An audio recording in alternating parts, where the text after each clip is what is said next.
Bonjour à tous. Aujourd'hui, nous racontons l'histoire vraie de Jacques qui nous dit comment sa femme a rendu sa vie dure par le moyen de la cuisine mal faite et ce qu'il a fait ensuite. Ma femme et moi sommes chrétiens et nous nous sommes mariés il y a de cela 10 ans. Quelques semaines après notre mariage, je me suis vite rendu compte que ma moitié ne savait pas faire la cuisine. Tous les plats qu'elle faisait étaient immangeables. Elle m'avouait qu'elle ne s'était jamais vraiment intéressée à la cuisine. Elle avait essayé de s'y mettre quelques mois avant le mariage, question d'apprendre 2-3 choses, mais avait vite abandonné parce qu'elle trouvait cela ennuyeux. Cette situation commença à créer des disputes dans le couple.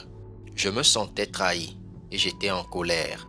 Manger dehors tous les jours devenait pour moi un calvaire. J'ai commencé à être désagréable envers ma femme et je lui rappelais à chaque fois que j'avais l'occasion qu'elle était une honte pour sa famille.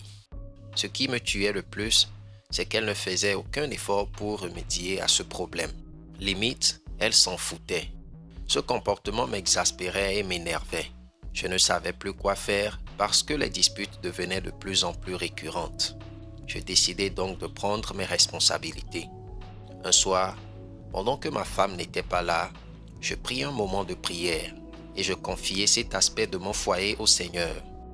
J'ai prié que Dieu me donne la solution à ce problème. J'eus comme une illumination. Il fallait que je change de comportement déjà envers elle et que je n'exprime plus de colère. Ce fut difficile, mais je me pliai aux directives du Seigneur. Et au fur et à mesure que je confiais cela à Dieu, des idées me venaient en tête. J'ai commencé par changer d'humeur. J'étais toujours joyeux en rentrant à la maison. Je ne lui criais plus dessus et je me suis aperçu que ma bonne humeur déteignait sur ma femme. Elle était moins sur les nerfs, mais ne faisait toujours pas la cuisine.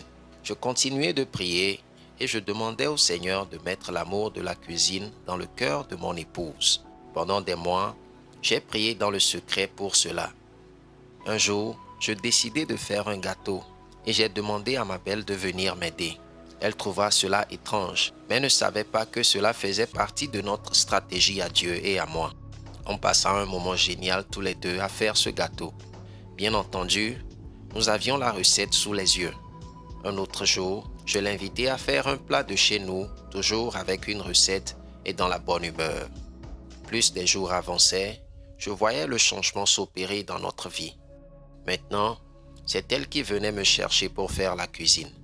Elle m'avoua qu'elle appréciait ces moments qu'on partageait tous les deux, jusqu'au jour où elle me fit la surprise et me prépara mon plat préféré toute seule.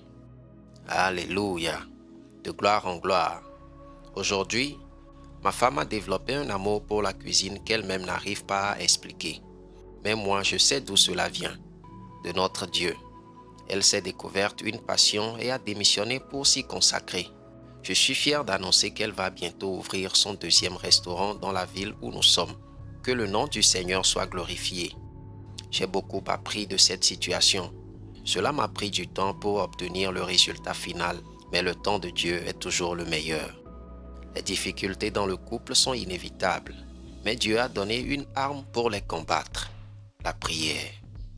Une difficulté s'est présentée à moi et j'ai combattu dans le secret avec l'aide de Dieu. N'abandonnez jamais votre conjoint dans les moments difficiles. Priez pour lui ou pour elle. Ne laissez pas vos émotions vous envahir, mais demeurez dans la prière et surtout soyez patient. Dieu agit toujours. Avez-vous des histoires aussi inspirantes à nous raconter afin qu'elles servent de leçon aux abonnés de cette chaîne? Faites-le nous savoir en nous écrivant sur WhatsApp via le numéro qui suit. +228 79 41 74 93. À la prochaine pour une nouvelle histoire. Bye.